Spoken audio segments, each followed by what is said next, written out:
මං වාට මේ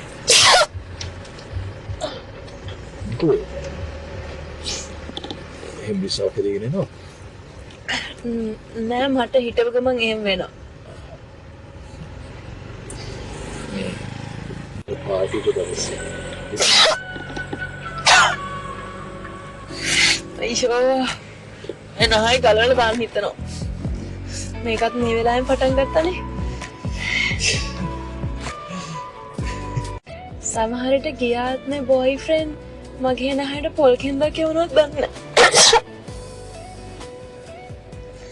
හරි. අහන්නකෝ